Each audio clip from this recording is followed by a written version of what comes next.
93ാമത് ശിവഗിരി തീർത്ഥാടനം ഈ 15-ാം തീയതി അജ്മാനിൽ വെച്ച് നടക്കുകയാണ്. അപ്പോൾ അതിൻ്റെ വിശേഷങ്ങളും അതിൻ്റെ ഡീറ്റെയിലും ഒക്കെ അറിയാൻ വേണ്ടിയാണ് നമ്മളോടൊപ്പം ഈ വ്യക്തിത്വങ്ങൾ ഇവിടെ എത്തിയിരിക്കുന്നത്. നമസ്കാരം ചേട്ടാ. നമസ്തേ. ഈ വളരെ വർഷങ്ങളായിട്ട്, കഴിഞ്ഞ 15 വർഷങ്ങളായിട്ട് ഇവിടെ SNDPയുടെ ശിവഗിരി തീർത്ഥാടനം നടക്കുകയാണ്. ഇതിപ്പോൾ 16ാമത്തെ വർഷമാണ് ഈ ഒരു ആഘോഷം നടക്കാൻ പോകുന്നത്, അല്ലേ? അതെ. അപ്പം ഇത് ഈ വർഷത്തെ ആഘോഷത്തിൻ്റെ പ്രത്യേകതകൾ എന്തൊക്കെയാണ്?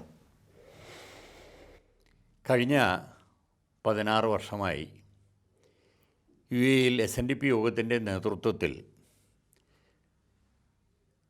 ശിവഗിരി തീർത്ഥാടനം നടന്നു വരികയാണ്. എന്താണ് ഇതിൻ്റെ ഉദ്ദേശം എന്ന് ചോദിച്ചാൽ, ഇത് ശിവഗിരി തീർത്ഥാടനം എന്ന് പറയുന്നത് ഒന്നേ ഉള്ളൂ. അത് ശിവഗിരിയിൽ മാത്രമാണ് നടക്കുന്നത്.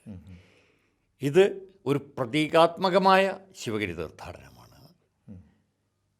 ഈ പ്രവാസ ലോകത്ത് നിന്ന് ശിവഗിരിയിൽ പോയി തീർത്ഥാടനം നടത്തുവാൻ കഴിയാത്ത പ്രവാസികളായ മലയാളികൾക്ക് വേണ്ടി SNDP യോഗം ഒരു ചെറിയ സംരംഭമായി ഒരു ശാഖയിൽ നിന്ന് തുടങ്ങിയതാണ് ഈ പരിപാടി. പക്ഷേ ഇന്നത് വളരെ വിപുലമായ തരത്തിൽ ശിവഗിരിയുടെ എല്ലാ ആചാര അനുഷ്ഠാനങ്ങളോടും കൂടിയാണ് നാം ഇവിടെ കൊണ്ടാടുന്നത്. ഒരു തീർത്ഥാടനം നടത്തുമ്പോൾ അതിന് പ്രയോജനമുണ്ടാകണം. വെറുതെ ഒരു തീർത്ഥാടനം നടത്തിപ്പോയാൽ മാത്രം പോരാ എന്നാണ് മഹാഗുരു നമ്മളോട് പറഞ്ഞത്. ആ 8 അഷ്ടവിഷയങ്ങളിൽ പ്രാഗൽഭ്യമുള്ളവരെ കൊണ്ട് അതിനെക്കുറിച്ച് പൊതുജനങ്ങൾക്ക് പറഞ്ഞു മനസ്സിലാക്കുകയും അതോടൊപ്പം തന്നെ അത് നടപ്പിലാക്കുകയും വേണമെന്നാണ് ഏകദേശം 100 വർഷങ്ങൾക്ക് മുമ്പ് മഹാഗുരു അരുൾ ചെയ്തത്.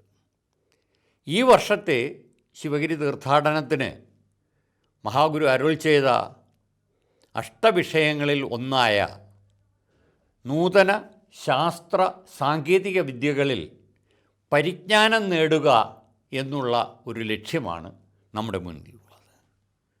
ഒന്ന് ആലോചിക്കണം, 100 വർഷങ്ങൾക്ക് മുമ്പ് ഗുരുദേവൻ അരുൾ ചെയ്ത കാര്യം എന്താണെന്ന്. അദ്ദേഹത്തിൻ്റെ ഉള്ളിൽ നിന്ന് അദ്ദേഹം പറഞ്ഞതാണ്, നമുക്ക് നൂതന ശാസ്ത്ര സാങ്കേതിക വിദ്യകളിൽ പരിജ്ഞാനം നേടണമെന്ന്. അന്ന് കാലത്ത് ഒരു മൊബൈലോ മറ്റ് ഇലക്ട്രോണിക് ഐറ്റംസോ ഒന്നുമില്ലാത്ത കാലത്താണ് ഗുരുദേവൻ അങ്ങനെ നമ്മളോട് അരുൾ ചെയ്തത്. അത് നമ്മൾ പ്രാവർത്തികത്തിലാക്കുവാനുള്ള ഒരു ചെറിയ ശ്രമമാണ് ഈ വർഷത്തെ ശിവഗിരി തീർത്ഥാടനം കൊണ്ട് ഉദ്ദേശിക്കുന്നത്. സാജനോടാണ് ഞാനൊരു ചോദ്യം ചോദിക്കുന്നത്. ശരിക്കും SNDPയുടെ എത്ര ഭാഗങ്ങൾ, അത് എത്ര വിങ്ങുകളാണ് ഇവിടെ ഉള്ളത്? എങ്ങനെയാണ് അതിനെ നമ്മൾ അഭിസംബോധന ചെയ്യുന്നത്? തീർച്ചയായും ഇത് SNDP യോഗം UAEയിൽ 7 എമിറേറ്റ്സിലായിട്ട് 8 യൂണിയനുകളാണ് പ്രവർത്തിക്കുന്നത്. ഓരോ യൂണിയൻ്റെയും കീഴിൽ വിവിധ ശാഖകളുണ്ട്. ആ ശാഖയുടെ പ്രവർത്തനവും ശാഖ, യൂണിയൻ, SNDP യോഗം, ഇതാണ് നമ്മുടെ സംഘടനയുടെ ചട്ടക്കൂടെന്ന് പറയുന്നത്. ഈ ശിവഗിരി തീർത്ഥാടനത്തെക്കുറിച്ച് പറയാം, 16ാമത് ശിവഗിരി തീർത്ഥാടനത്തെക്കുറിച്ച് പറയുകയാണെങ്കിൽ ഈ 8 യൂണിയനുകൾ സംയുക്തമായി സംഘടിപ്പിക്കുന്ന തീർത്ഥാടനമാണ് ഈ വരാൻ പോകുന്നത്. അതോടൊപ്പം തന്നെ ഏകദേശം 25ഓളം സബ് കമ്മിറ്റികളും അതിൽ ഏകദേശം 300ഓളം അംഗങ്ങളുമുള്ള ഒരു വലിയ കമ്മിറ്റിയാണ് ഇതിൻ്റെ പ്രവർത്തനങ്ങൾ സംഘടിപ്പിക്കുന്നത്. അപ്പോൾ 7 എമിറേറ്റ്സിൽ നിന്ന് ഉള്ള എല്ലാ പ്രവർത്തകരും, ജാതി മത ഭേദമന്യേ എല്ലാവരും പങ്കെടുക്കുന്ന ഒരു വലിയ മഹാസംഗമമാണ് ശിവഗിരി തീർത്ഥാടനം എന്ന് പറയുന്നത്. അപ്പോൾ ഇതിൽ ഓൾമോസ്റ്റ് എത്രത്തോളം ആൾക്കാർ പങ്കെടുക്കുമെന്നാണ് നമ്മുടെ ഇപ്പോഴത്തെ ഒരു? തീർച്ചയായിട്ടും ഈ ഒരു നമുക്കറിയാമല്ലോ, ഇത്തരം പരിപാടികളെല്ലാം തന്നെ ഒരു ഫ്ലോട്ടിംഗ് ക്രൗഡാണ് വരുന്നത്. അപ്പോൾ 3000 മുതൽ 4000-ഓളം ആൾക്കാരെ ഞങ്ങൾ പ്രതീക്ഷിക്കുന്നുണ്ട്. അത്രയും ആൾക്കാർ പങ്കെടുക്കുമെന്ന് തന്നെയാണ് വിശ്വാസം. ഓക്കെ. ഇതിനു വേണ്ടി നന്നായി തന്നെ നിങ്ങളുടെ അണിയറ പ്രവർത്തനങ്ങൾ നടന്നുകൊണ്ടിരിക്കുകയാണ്. ഇനി വളരെ കുറച്ച് സമയങ്ങൾ മാത്രമേ ഉള്ളൂ, അല്ലേ? ഓക്കെ. ചേട്ടനോടാണ് അടുത്തൊരു ചോദ്യം ചോദിക്കുന്നത്. ഇത്രയും ഭംഗിയായി ഇത് നമ്മുടെ ആഘോഷം നടക്കാൻ പോവാണ്. അപ്പം കഴിഞ്ഞ 15 വർഷമായി ഈ സംഘടന പോയ രീതി അല്ലല്ലോ ഇപ്പോഴോട്ട് പോകുന്നത്. അതെന്തുകൊണ്ടാണ് ആ ഒരു ചേഞ്ച്?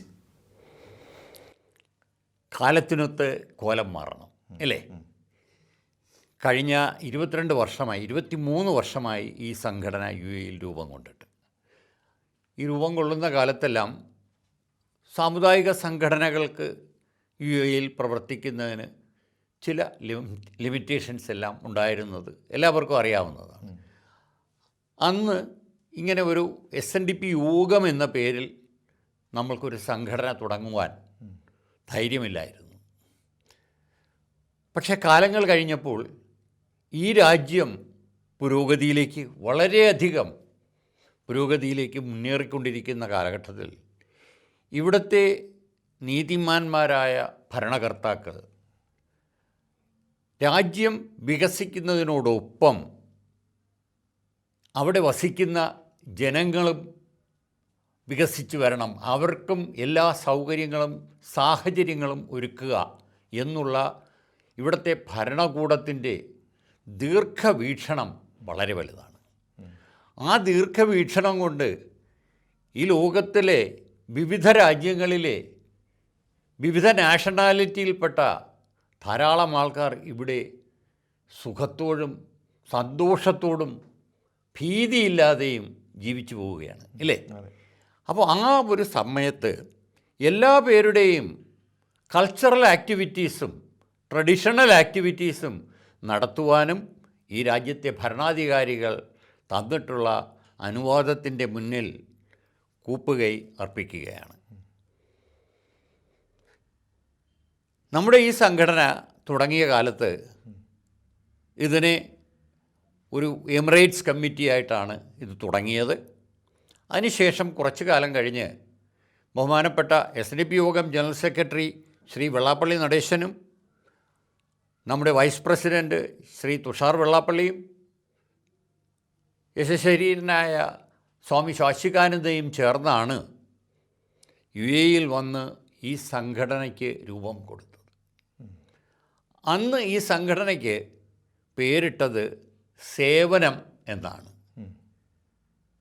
നമ്മുടെ അന്നത്തെ കൗൺസിൽ ജനറലായിരുന്ന ഡോക്ടർ ജോർജ് ജോസഫാണ് ഈ പേര് നിർദ്ദേശിച്ചത്. 5 വർഷങ്ങൾക്ക് ശേഷം നിരന്തരമായ അംഗങ്ങളുടെ നിർബന്ധത്തിന് വഴങ്ങി ബഹുമാനപ്പെട്ട ജനറൽ സെക്രട്ടറി ഇതിനെ SNDP-യുടെ ഭാഗമാക്കുകയാണ് ഉണ്ടായത്. ആദ്യം UAE-യിൽ ഒരു യൂണിയനായി തുടങ്ങുകയും ഒരു പ്രോഗ്രാമിന് അദ്ദേഹം വന്നപ്പോൾ കണ്ട ജനാവലിയെ കണ്ടിട്ട് ഒരു യൂണിയനിൽ ഒതുങ്ങുന്നല്ല, ഇതിനായി UAE-യിൽ എല്ലാ എമിറേറ്റിലും ഓരോ യൂണിയനുകൾ അനുവദിച്ച് തരാമെന്ന് പറയുകയും ചെയ്തു. അപ്പോഴാണ് അലയനിൽ ഒരു യൂണിയൻ സെപ്പറേറ്റ് വേണമെന്ന് അവരാവശ്യപ്പെടുന്നതും അങ്ങനെ UAE-യിൽ 8 യൂണിയനുകൾ ഒരുമിച്ച് പ്രവർത്തിക്കുകയുമായിരുന്നു.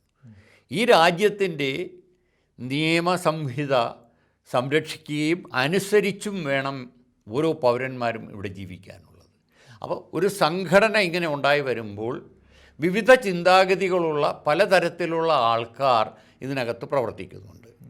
അവരെയെല്ലാം ഏകോപിപ്പിച്ച് കൊണ്ടുപോകാനും ഈ രാജ്യത്തിൻ്റെ നിയമവ്യവസ്ഥയ്ക്ക് അനുസരിച്ച് അകത്ത് നിന്ന് പ്രവർത്തിക്കുവാനും വേണ്ടിയാണ് അന്ന് ബഹുമാനപ്പെട്ട ജനറൽ സെക്രട്ടറി ഒരു സെൻട്രൽ കമ്മിറ്റി രൂപീകരിച്ചത്. ആ ഒരു സെൻട്രൽ കമ്മിറ്റി കഴിഞ്ഞ 22 വർഷക്കാലവും നിലവിലുണ്ടായിരുന്നു. പക്ഷേ ഈ അടുത്ത കാലത്ത് SNDP യോഗത്തിനെതിരെ ഉണ്ടായിട്ടുള്ള ചില കേസുകളും കാര്യങ്ങളും കോടതിയിൽ കയറി ഇറങ്ങിയപ്പോൾ SNDP യോഗ നേതൃത്വം തന്നെ ആവശ്യപ്പെടുകയാണ് ചെയ്തത്, ഇവിടെ SNDP യോഗത്തിൻ്റെ നിയമത്തിനനുസരിച്ച് അതിൻ്റെ കീഴ്വഴക്കത്തിൽ ശാഖ, യൂണിയൻ, അതോടൊപ്പം തന്നെ യൂണിയൻ ഡയറക്ടർ റിപ്പോർട്ട് ചെയ്യുന്നത് യോഗത്തിനായിരിക്കണം. അപ്പോൾ അങ്ങനെ ഒരു സിസ്റ്റം ജനറൽ സെക്രട്ടറി കൊണ്ടുവരികയും നേരത്തെ ഉണ്ടാക്കിയിരുന്ന ഒരു സെൻട്രൽ കമ്മിറ്റി എന്ന് പറയുന്ന സിസ്റ്റം മാറ്റുകയും ചെയ്തിട്ടുണ്ട്. ഇന്ന് SNDP യോഗത്തിൻ്റെ എല്ലാ യൂണിയൻ നേതാക്കന്മാരും ബഹുമാനപ്പെട്ട ജനറൽ സെക്രട്ടറിയുമായി ബന്ധപ്പെട്ട് കാര്യങ്ങളെല്ലാം അന്നന്ന് അറിയിച്ചുകൊണ്ടിരിക്കുകയാണ്. സംഘടന കുറേ കൂടി ശക്തമായി മുന്നോട്ട് പോകുന്നതിൻ്റെ ലക്ഷണങ്ങളാണ് കണ്ടുവരുന്നത്.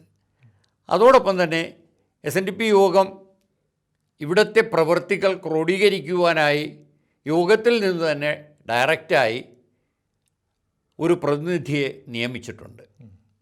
അദ്ദേഹത്തിൻ്റെ പേര് അഡ്വക്കേറ്റ് സിനിൽ മിണ്ടപ്പള്ളി എന്നാണ്. എറണാകുളം ഹൈക്കോടതിയിലെ ഒരു സീനിയർ കൗൺസിൽ കൂടിയാണ് അദ്ദേഹം. സീനിയർ സ്റ്റാൻഡിംഗ് കൗൺസിൽ മെമ്പർ ആണ് അദ്ദേഹം. അദ്ദേഹമാണ് ഈ 8 യൂണിയനുകളെയും ക്രോഡീകരിച്ച് യോഗത്തിൽ വിവരങ്ങൾ അറിയിക്കുന്നതും അവരുമായി എല്ലാ തരത്തിലുള്ള കത്തിടപാടുകളും യോഗത്തിൻ്റെ നോട്ടീസുകളും യോഗത്തിൻ്റെ സർക്കുലറും എല്ലാം അറിയിക്കുന്നത് അദ്ദേഹം വഴിയാണ്. ഇപ്പോൾ ഞങ്ങളെല്ലാവരും ഇതിൻ്റെ ഒരു സംഘാടക സമിതിയാണ്. ശിവഗിരി തീർത്ഥാടനത്തിൻ്റെ സംഘാടക സമിതി അംഗങ്ങളാണ് നാം ഓരോരുത്തരും. അതിനകത്ത് 6 പേരുണ്ട്. അതിൻ്റെ ചെയർമാൻ ശ്രീ ജയപ്രകാശ് അവർകളാണ്. അദ്ദേഹം ശിവഗിരി യൂണിയൻ്റെ പ്രസിഡൻറ്റും അതോടൊപ്പം തന്നെ ദുബായ് യൂണിയൻ്റെ ചെയർമാനുമാണ്. ഒരു വലിയ ബിസിനസ്സുകാരനാണ് അദ്ദേഹം. അദ്ദേഹമാണ് ഈ ഓർഗനൈസിംഗ് കമ്മിറ്റിയുടെ ചെയർമാനായി പ്രവർത്തിക്കുന്നത്. 2 വൈസ് ചെയർമാൻമാരുണ്ട്. ഒന്ന് ശ്രീ സാജൻ സത്യയാണ്, മറ്റൊരാൾ നല്ല എക്സ്പീരിയൻസ് ഉള്ള മറ്റൊരു വ്യക്തിയുണ്ട്. അദ്ദേഹത്തിൻ്റെ പേര് ശ്രീ സുരേഷ് തിരുകുളം. അലയൻ യൂണിയൻ്റെ ഡയറക്ടർ ബോർഡ് മെമ്പർ കൂടിയാണ് അദ്ദേഹം. പിന്നെ സെക്രട്ടറിയായി എൻ്റെ പേരാണ് ഉള്ളത്. ഇതിന് ഒരു ട്രഷററുണ്ട്, ശ്രീ JRC ബാബു. അതോടൊപ്പം ഇത്രയും വലിയ കമ്മിറ്റിയെ ക്രോഡീകരിച്ച് ഏകോപിപ്പിച്ച് കൊണ്ടുപോകുവാൻ ഒരു ജനറൽ കൺവീനർ ശ്രീ സിജു മംഗലശ്ശേരിയുമാണ്. ഇതാണ് ഇപ്പോഴത്തെ നമ്മുടെ ഈ ചട്ടക്കൂട് എന്ന് പറയുന്നത്. അതെ. ഓക്കെ. അപ്പം ഇതിലേക്ക് ഇപ്പം സമാരാധ്യനായ SNDP യോഗം സെക്രട്ടറി ശ്രീ വെള്ളാപ്പള്ളി നടേശൻ വരുന്നുണ്ടോ? നിങ്ങൾക്ക് എല്ലാവർക്കും അറിയാം, അദ്ദേഹത്തിന് ഏകദേശം 89 വയസ്സ് കഴിഞ്ഞു. ഒരുപക്ഷെ നിങ്ങൾ ചോദിക്കും, ഈ കേരളത്തിൽ ഏറ്റവും കൂടുതൽ യാത്ര ചെയ്തിട്ടുള്ള ഒരു സംഘടനാ നേതാവ് ആരാണെന്ന് ചോദിച്ചാൽ ശക്തമായി എനിക്ക് പറയാൻ കഴിയും, അത് വെള്ളാപ്പള്ളി നടേശനാണ്. ഈ 89ാമത്തെ വയസ്സിലും ഒരു ദിവസം കാസർഗോഡാണെങ്കിൽ മറ്റേ ദിവസം അദ്ദേഹം ഇങ്ങ് പാറശാലയിൽ നിൽക്കുന്നത് കാണാം. ഇത്രയും, കാരണം ഒരു രാഷ്ട്രീയ നേതാവും എനിക്ക് തോന്നുന്നില്ല ഒരു മുഖ്യമന്ത്രിയോ ഒരു മന്ത്രിയോ ഇത്രയും ദൂരം സഞ്ചരിച്ച് കാണുമെന്ന്. അദ്ദേഹത്തിൻ്റെ ഈ 30 വർഷക്കാലത്തിൻ്റെ ആ കാലയളവിൽ അദ്ദേഹം സഞ്ചരിച്ചിട്ടുള്ള ദൂരം ചില്ലറയൊന്നുമല്ല. ഇവിടെ സംഘടന സംഘടിപ്പിക്കുവാൻ നിങ്ങൾ ആലോചിക്കുക, വിദേശ രാജ്യങ്ങളിൽ എല്ലാ സ്ഥലത്തും പോവുക, മറ്റ് സംസ്ഥാനങ്ങളിൽ പോവുക, എല്ലാ സ്ഥലത്തും സംഘടനയെ ശക്തമായി കൊണ്ടുപോകുക എന്നുള്ള ഒരു ഉദ്ദേശമാണ് ബഹുമാനപ്പെട്ട ജനറൽ സെക്രട്ടറിക്കുള്ളത്. അദ്ദേഹത്തിൻ്റെ ഈ ഒരു കഴിവ് കണ്ടു തന്നെയാണ് നമ്മുടെ കേന്ദ്ര സർക്കാർ ഇപ്പോൾ പത്മഭൂഷൺ അവാർഡ് നൽകി ആദരിച്ചത്. അത് നമ്മുടെ സംഘടനയ്ക്കും ഓരോ വ്യക്തികൾക്കും അഭിമാനിക്കാവുന്ന കാര്യവുമാണ്. ഈ അതുപോലെ തന്നെ ഇപ്പോൾ വരാൻ പോകുന്നത് മെയിൻ ഗസ്റ്റായിട്ടുള്ളത് ശ്രീ രാജീവ് ചന്ദ്രശേഖറാണ്. അദ്ദേഹത്തിൽ നിന്ന് എന്താണ് പ്രതീക്ഷിക്കുന്നത്? ഇത് പലരും ചോദിച്ച ചോദ്യമാണ്. എന്താണ് രാജീവ് ചന്ദ്രശേഖറിനെ നിങ്ങൾ കൊണ്ടുവരാൻ കാര്യം? നമ്മളെല്ലാം മനസ്സിലാക്കാനുള്ള ഒരു കാര്യം, രാജീവ് ചന്ദ്രശേഖർ എന്ന് പറയുന്ന ഈ ഒരു വ്യക്തി ഇപ്പോൾ BJPയുടെ പ്രസിഡൻ്റായി കേരളത്തിൽ വന്നിട്ട് അധിക കാലമൊന്നും ആയിട്ടില്ല. അതിനു മുമ്പ് അദ്ദേഹം എന്തായിരുന്നു? അദ്ദേഹം ഇന്ത്യയുടെ ഇൻഫർമേഷൻ ടെക്നോളജിയുടെ മന്ത്രിയായിരുന്നു, ഇല്ലേ? അതോടൊപ്പം തന്നെ അദ്ദേഹം വലിയ ഒരു ഇൻഡസ്ട്രിയലിസ്റ്റുമാണ്, ഒരു വ്യവസായ പ്രമുഖനാണ് അദ്ദേഹം, ഇല്ലേ? അതീവ പാണ്ഡിത്യം IT മേഖലയിൽ അദ്ദേഹത്തിനുണ്ട്. അപ്പോൾ താങ്കൾ ഇപ്പോൾ ഈ ചോദിച്ചതിന് ഉള്ള മറുപടി എന്ന് പറഞ്ഞാൽ, ഗുരുദേവൻ പറഞ്ഞിട്ടുള്ള അഷ്ടവിഷയങ്ങളിൽ ഏറ്റവും അവസാനത്തേതായ ഒരു വിഷയമാണ് ഈ വർഷത്തെ നമ്മുടെ തീർത്ഥാടനത്തിൻ്റെ തീമായി എടുത്തിട്ടുള്ളത്. ആ തീമെന്ന് വെച്ചാൽ നൂതന ശാസ്ത്ര സാങ്കേതിക വിദ്യകളിൽ പരിജ്ഞാനം നേടുക എന്നുള്ളതാണ്. നിങ്ങളൊന്ന് ആലോചിക്കുക, 100 വർഷങ്ങൾക്ക് മുമ്പാണ് ഗുരുദേവൻ ഈ കാര്യം പറഞ്ഞത്. അത് പ്രാവർത്തികമാക്കുവാനുള്ള ശ്രമത്തിലാണ് SNDP യോഗം പ്രവർത്തകർ ഈ വർഷം തീർത്ഥാടനത്തിനോട്ട് പോകുന്നത്. അതിൻ്റെ മുന്നോടിയായി നമുക്ക് ചെയ്യാൻ കഴിഞ്ഞത് മണിപ്പാൽ യൂണിവേഴ്സിറ്റിയുമായി ജോയിൻ ചെയ്തുകൊണ്ട് നമ്മുടെ കുട്ടികൾക്ക് ഏകദേശം 150ഓളം കുട്ടികൾക്ക് റോബോട്ടിക് എൻജിനീയറിങ്ങിലും ആർട്ടിഫിഷ്യൽ ഇൻ്റലിജൻസിലും ഞങ്ങൾക്ക് ഒരു സെമിനാറും ഒരു വർക്ക്ഷോപ്പും നടത്തുവാൻ കഴിഞ്ഞു എന്നുള്ളതാണ്. അതിൽ നിന്ന് ഏകദേശം 30ഓളം കുട്ടികളെ മണിപ്പാൽ യൂണിവേഴ്സിറ്റി സെലക്ട് ചെയ്യുകയും അവർക്ക് ഒരു മാസത്തെ സൗജന്യമായ ട്രെയിനിങ്ങും കാര്യവും ഈ പറഞ്ഞ 2 സബ്ജക്റ്റിലും കൊടുക്കുകയുമാണ്. അപ്പോൾ ഒരു കുട്ടിക്കെങ്കിലും ഇതിനകത്തുനിന്ന് ഈ ഒരു തീർത്ഥാടനത്തിൻ്റെ ലക്ഷ്യത്തിൽ നിന്ന് പ്രയോജനമുണ്ടാകുകയാണെങ്കിൽ അവിടെയാണ് നമ്മൾ വിജയിക്കുന്നത്. അതോടൊപ്പം തന്നെ ഈ വരുന്ന ഫെബ്രുവരി 15-ാം തീയതി ISROയുടെ പഴയ ചെയർമാനായിരുന്ന ശ്രീ സോമനാഥ് അദ്ദേഹം നമ്മുടെ കുട്ടികളുമായി സംവേദിക്കുന്നതുമാണ്. അപ്പോൾ ഇങ്ങനെയുള്ള കാര്യങ്ങളാണ് ഇനി മുതൽ SNDP യോഗം ഓരോ തീർത്ഥാടനത്തിനും എടുക്കുവാൻ നിശ്ചയിച്ചിരിക്കുന്നത്. മറ്റുള്ളവർക്ക് അവനവൻ ആത്മസുഖത്തിനാചരിക്കുന്നവ അവരന് സുഖത്തിനായി വരയണമേ എന്ന് ഗുരു പറഞ്ഞ വാക്കുകൾ പ്രാവർത്തികമാക്കി കാണിക്കുവാനുള്ള കടമ നമുക്ക് ഓരോരുത്തർക്കുമുണ്ട്, ഇല്ലേ? തീർച്ചയായിട്ടും. അതോടൊപ്പം തന്നെ നമ്മുടെ സംഘടനയുടെ മോട്ടോയായിട്ടുള്ള extending helping hands. Extending helping hands എന്ന് പറഞ്ഞാൽ നമ്മുടെ കൂട്ടത്തിലല്ല, ഈ എവിടെയായാലും ഈ പറയുന്ന UAE-യിൽ ഏതെങ്കിലും തരത്തിലുള്ള പ്രശ്നങ്ങളിൽ അകപ്പെടുന്നവരെ സഹായിക്കുക എന്നുള്ള കടമ ഒരു സംഘടന എന്നുള്ള നിലയ്ക്ക് ഞങ്ങൾക്കെല്ലാവർക്കുമുണ്ട്. ഞങ്ങളെ സമീപിക്കുന്ന ഒരു വ്യക്തിയെയും നിരാശരാക്കി ഞങ്ങൾ പറഞ്ഞുവിടാറില്ല. ജാതി മത വർണ്ണ വർഗ വ്യത്യാസമില്ലാതെ ഏകോദര സഹോദരങ്ങളെപ്പോലെ ഈ UAE-യിൽ നമുക്ക് കഴിയുവാൻ സാധിക്കുന്നുണ്ട്. അത് ഈ രാജ്യത്തിൻ്റെ ഭരണാധികാരികൾ തന്നിട്ടുള്ള സ്വാതന്ത്ര്യം കൊണ്ടാണ്, ഇല്ലേ? അപ്പോൾ ഗുരുദേവൻ്റെ വാക്യങ്ങളും ഗുരുദേവൻ്റെ വചനങ്ങളും പറയുക മാത്രം പോരാ, അത് പ്രാവർത്തികമാക്കുകയും വേണം. നമ്മുടെ ഇന്നത്തെ പരിപാടിയിൽ, നമുക്ക് 15-ാം തീയതി പരിപാടിയിൽ ബ്രഹ്മശ്രീ സ്വാമി ശിവസ്വരൂപാനന്ദ പങ്കെടുത്ത് അനുഗ്രഹ പ്രഭാഷണം നൽകുന്നുണ്ട്. എല്ലാ വർഷവും ശിവഗിരിയിൽ നിന്നുള്ള സ്വാമിമാർ വരികയും അവർ ഓരോ വിഷയങ്ങളിൽ നമ്മുടെ ഭക്തജനങ്ങൾക്കും ശ്രീനാരായണീയർക്കും അവിടെ വരുന്ന എല്ലാ പേർക്കും നല്ല കാര്യങ്ങൾ പറഞ്ഞു കൊടുക്കുകയും ചെയ്യുന്നുണ്ട്. ഈ 16ാമത് തീർത്ഥാടനം UAE-യിൽ നടക്കുമ്പോൾ ഇതിലേക്ക് ഒരുപക്ഷെ ഇതിപ്പോൾ കാണുന്നവർക്കും ആഗ്രഹം ഉണ്ടാകും, ഞങ്ങൾക്ക് ഈ പ്രോഗ്രാമിൻ്റെ ഭാഗമാകണമെന്ന്. എങ്ങനെയാണ് ഇതിലേക്ക് എത്തിച്ചേരാനുള്ള ഒരു മാർഗം? എന്താണ് അതിൻ്റെ ഒരു നോർമൽ ഇതുണ്ടാവുമല്ലോ? ഇത് വളരെ റിലവൻ്റ് ആയിട്ടുള്ള ഒരു ക്വസ്റ്റ്യനാണ് ശ്രീ ഷാജി ചോദിച്ചത്. 15-ാം തീയതി അജ്മാൻ കൾച്ചറൽ സെൻറ്ററിൽ നടക്കുന്ന പ്രോഗ്രാം രാവിലെ 5:30 ഗണപതി ഹോമത്തോടു കൂടി ആരംഭിക്കുന്നതാണ്. അത് കഴിഞ്ഞതിന് ശേഷം ശാന്തിഹവനം, അതോടൊപ്പം തന്നെ ശാരദാ പൂജ, അത് കഴിഞ്ഞ് ധർമ്മപതാകയുടെ ആരോഹണം, അത് കഴിഞ്ഞ് ഭജന ഉണ്ടാകും, ഉഷപൂജ, സർവൈശ്വര്യ പൂജ. ഇതുമെല്ലാം കഴിഞ്ഞതിന് ശേഷം നമുക്ക് രാവിലെ ഒരു 10 മണിയോടുകൂടി പദയാത്ര. കണ്ടിട്ടില്ലേ ശിവഗിരിയിൽ ലോകമൊട്ടാകെ ആൾക്കാരെ പീതാംബരധാരികളായി നടന്നു വരുന്നത്? അതേപോലെ UAE-യുടെ വിവിധ എമിറേറ്റുകളിൽ നിന്നുള്ള നമ്മുടെ സംഘടനാ പ്രവർത്തകരും ശ്രീനാരായണീയരും ഇതിൽ വന്ന് പങ്കെടുക്കുന്നതാണ്. അതിനുശേഷം നമുക്ക് ഈ വർഷം നമ്മുടെ മനസ്സിൽ ഉദിച്ചത് ഈ ദൈവത്തിൻ്റെ സന്തതികൾ എന്ന് പറയുന്നത് സ്പെഷ്യൽ നീഡ് കുട്ടികളാണ്, ഇല്ലേ? സ്പെഷ്യൽ നീഡായി വരുന്ന ആൾക്കാരെ അവർക്ക് പ്രത്യേക വേദികളൊന്നും എങ്ങും കിട്ടാറില്ല. നമ്മുടെ ആഗ്രഹമായിരുന്നത് ആ കുട്ടികളുടെ ഒരു പ്രോഗ്രാം തന്നെ നടത്തണമെന്നുണ്ട്. പക്ഷേ സമയം നമുക്ക് അത് അനുവദിക്കാത്തത് കൊണ്ട് ഒരു കുട്ടി, സ്പെഷ്യൽ നീഡായ ഒരു കുട്ടിയുടെ ഒരു മ്യൂസിക്കൽ പ്രോഗ്രാം അതേ ദിവസം ആ വേദിയിൽ നമ്മൾ അവതരിപ്പിക്കുന്നതാണ്.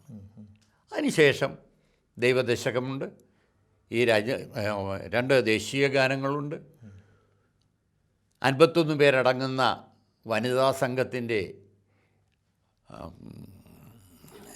ദൈവദശകം അതും ഉണ്ടായിരിക്കുന്നതാണ്. ശേഷം ബഹുമാനപ്പെട്ട ജനറൽ സെക്രട്ടറി നമ്മുടെ SNDP പ്രവർത്തകർക്കും ശ്രീനാരായണീയർക്കും നൽകുന്ന ഒരു സന്ദേശം ഉണ്ടായിരിക്കുന്നതാണ്. അതോടൊപ്പം തന്നെ ജനറൽ സെക്രട്ടറിക്ക് കിട്ടിയ ഈ രാജ്യത്തിൻ്റെ ആദരവിനെ ബഹുമാനിക്കുവാനായി 8 യൂണിയൻ ഭാരവാഹികളും അദ്ദേഹത്തിന് ആശംസകൾ അറിയിക്കുന്നതായിരിക്കും. വരുന്ന മാസങ്ങളിൽ ഒരു വലിയ പ്രോഗ്രാം UAE-യിൽ നടത്തണമെന്ന് നമ്മൾ ആഗ്രഹിക്കുകയാണ്. ബഹുമാനപ്പെട്ട ജനറൽ സെക്രട്ടറിയുടെ 30ാമത് വാർഷികവും അതോടൊപ്പം തന്നെ ഈ പത്മഭൂഷൺ അവാർഡ് നൽകി അദ്ദേഹത്തിനെ രാജ്യം ആദരിച്ചതിൽ അദ്ദേഹത്തിനെ ബഹുമാനിക്കുവാനായി ഞങ്ങൾ ഒരു വലിയ പ്രോഗ്രാം മുന്നിൽ കാണുന്നുണ്ട്. അതും ഇതിനോടൊപ്പം തന്നെ അനൗൺസ് ചെയ്യുന്നതാണ്. ഇത് കഴിഞ്ഞതിന് ശേഷം നമ്മുടെ സാംസ്കാരിക സമ്മേളനമുണ്ടായിരിക്കും. സാംസ്കാരിക സമ്മേളനത്തിൻ്റെ അതിൻ്റെ ഉദ്ഘാടനം നടത്തുന്നത് ശ്രീ രാജീവ് ചന്ദ്രശേഖർ ആയിരിക്കും. അതുപോലെ തന്നെ നമ്മുടെ കൗൺസിലേറ്റിൻ്റെ ഇന്ത്യൻ കൗൺസിലേറ്റിൻ്റെ ലേബർ ആൻഡ് വെൽഫെയർ വിഭാഗം തലവൻ ശ്രീ പവിത്ര മജൂംദാർ അദ്ദേഹവും നമ്മളോടൊപ്പം ഉണ്ടായിരിക്കും. ശിവസ്വരൂപാനന്ദ സ്വാമികളുടെ അനുഗ്രഹ പ്രഭാഷണമുണ്ടായിരിക്കും.